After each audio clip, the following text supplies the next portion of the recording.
ចាជំរាបសួរបងប្អូនទាំងអស់គ្នានេះគឺជាសកម្មភាពខ្លះៗនៃថ្ងៃសម្រាប់ទី1របស់ខ្ញុំនៅថ្ងៃចូលឆ្នាំខ្មែរហ្នឹងនៅខេត្តត្បូងឃ្មុំចាមកស្រុកមកដល់ថ្ងៃចូលឆ្នាំទី1គឺងើបពីគេងឡើងម៉ាក់ស្ងោចេកឲ្យញ៉ាំទាំងបលឹមចាអញ្ចឹងចេកនេះថ្លោះល្អចេកដាំខ្លួនឯងណាអញ្ចឹងឆ្ងាញ់បន្ទាប់ពីញ៉ាំចេកស្ងោហើយក៏នាំកូនទៅវត្តអញ្ចឹងនៅពេលដែលនាំកូនទៅវត្តហ្នឹងគឺនាំគាត់ទៅដាក់បាត់លោកឲ្យគាត់ស្គាល់ទំនៀមទម្លាប់ប្រពៃណីខ្មែរថាថ្ងៃចូលឆ្នាំគឺយើងត្រូវ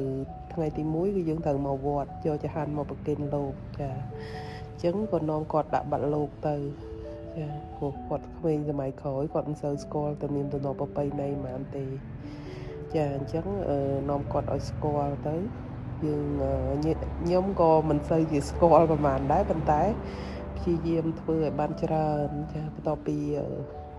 ផឹកដាក់បាល់លោកហើយដល់ពេលល្ងាចសម្រាប់ហ្នឹងក៏នាំគាត់ទៅលេងខេត្តថ្មីចាអញ្ចឹងនៅពេលដែលទៅលេងខេត្តថ្មីហ្នឹងគឺមើលទេសភាពអីជុំវិញខេត្តហ្នឹងប៉ុន្តែអ្វីដែលខ្ញុំក៏សង្កល់គឺឃើញនៅខេត្តថ្មីហ្នឹងរៀងស្ងាត់បងប្អូនទាំងអស់គ្នាគឺមិនសូវជាមានមនុស្សមកលេងច្រើនប្រហែលទេប្រហែលជាគេនាំគ្នាទៅដល់លេងសៀមរាបអស់ឬមកក៏ទៅទីរួមខេត្តកំពង់ចាមអស់អញ្ចឹងណាបងប្អូនចាអញ្ចឹងបន្តទៅទៀតនេះនាងខ្ញុំជាគ្រូរូបវិទ្យាម្នាក់នាងខ្ញុំចង់និយាយពីចំណាប់អារម្មណ៍របស់ខ្ញុំដែលខ្ញុំធ្វើការនៅក្នុងវិស័យអប់រំរយៈពេល20ឆ្នាំមកនេះ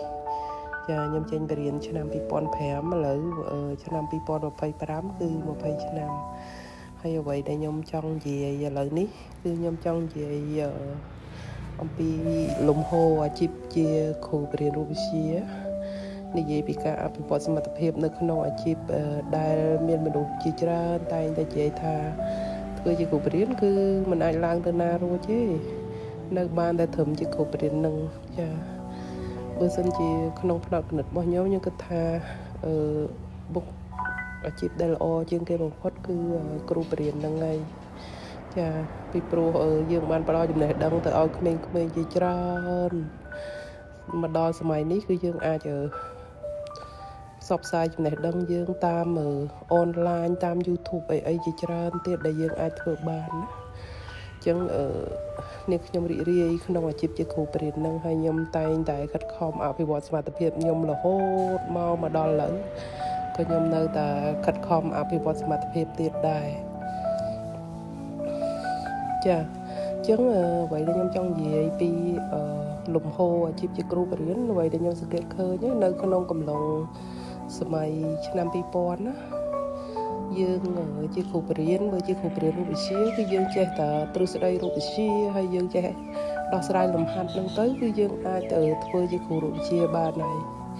ចាប៉ុន្តែ10ឆ្នាំក្រោយមករហូតដល់ឆ្នាំ2010បើសិនបើយើងចេះតែត្រឹមទ្រឹស្ដីរូបវិទ្យាចេះដោះស្រាយលំហាត់យើងប្រហែលជាអត់ទាន់សម័យកាលគេអញ្ចឹងពេលនោះគឺយើងត្រូវរៀនថែមវិធីសាស្ត្របរិញ្ញាបត្រពិសោធន៍មួយទៀតទើបយើងអាចធ្វើជាគ្រូរូបវិទ្យាបានល្អអញ្ចឹងណាគ្រូដែលទាន់សម័យកាលគ្រូទំនើបគេអញ្ចឹងទៅចាអញ្ចឹងខ្ញុំ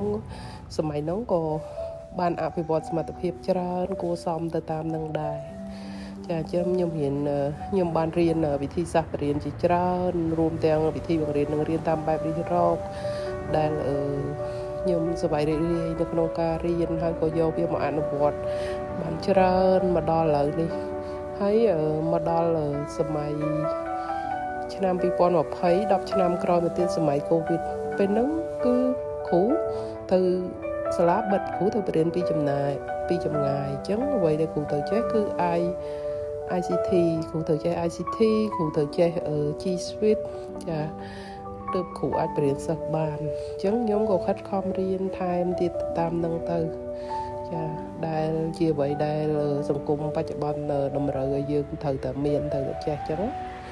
ចឹងការអភិវឌ្ឍនឹងរហូតមកដល់សម័យឆ្នាំ2025នេះគឺជាសម័យ AI អញ្ចឹងសម័យ AI នេះគឺយើងទទួលបរិបទថ្មីមួយទៀតហើយគឺ គ្រូត្រូវចេះច្រើនយើងអាចហៅថា five research in one ណាទី1គឺគ្រូត្រូវចេះទ្រឹស្ដីវិទ្យាសាស្ត្ររូបវិទ្យាទី2គ្រូត្រូវចេះដោះស្រាយលំហាត់ទី3គឺគ្រូត្រូវចេះបរៀនពិសោធន៍ទី4គ្រូត្រូវចេះ IT ចេះភាសាអង់គ្លេសចាទី5គឺគ្រូត្រូវចេះផ្សារភ្ជាប់ចំណេះដឹងទាំងអស់ហ្នឹងទៅបច្ចេកវិទ្យាទៅ engineering ទៅ mathematics ចាដែលគេហៅថា STEM ហ្នឹងអញ្ចឹងគ្រូគឺត្រូវចេះច្រើនមែនតើហើយបើសិនបើយើងចង់រស់នៅឲ្យទាន់សម័យកាលគេគឺយើងចាំបាច់ត្រូវតែរៀនអស់ហ្នឹងដោយខានបានទេ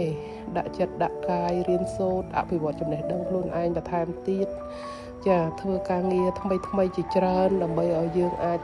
នៅបន្តបរិញ្ញាសិស្សយើងបានប្រសិនបើយើងអត់អភិវឌ្ឍសមត្ថភាពតាំងពីឆ្នាំ2010មកដល់ឥឡូវខ្ញុំជឿជាក់ថាយើងអត់អាចបន្តបរិញ្ញាបានទេនេះជាអ្វីដែលខ្ញុំគិតទៅណាអញ្ចឹងលោកគ្រូអ្នកគ្រូទាំងអស់គ្នាយើងខិតខំរៀនទាំងអស់គ្នាដើម្បីយើងអាចជួយបន្តបរិញ្ញាក្មេងៗខ្មែរយើងបន្តទៅមុខទៀតអញ្ចឹងណាកុំឲ្យថាយើងចេះតាំងពីឆ្នាំ2005 2010មកដល់ឥឡូវយើងបរៀនលែងកើតបរៀនក្មេងលែងស្ដាប់នឹងហើយជាមូលហេតុមួយដែលយើងត្រូវតែបន្តអភិវឌ្ឍសមត្ថភាពចាអញ្ចឹងនាងខ្ញុំអ្វីដែលខ្ញុំនិយាយនេះគ្រាន់តែជាទស្សនៈផ្ទាល់ខ្លួនរបស់នាងខ្ញុំទេនាងខ្ញុំចែករំលែកក្នុងនាមជាគ្រូរូបវិទ្យាប៉ុណ្ណឹងអរគុណច្រើនជម្រាបលា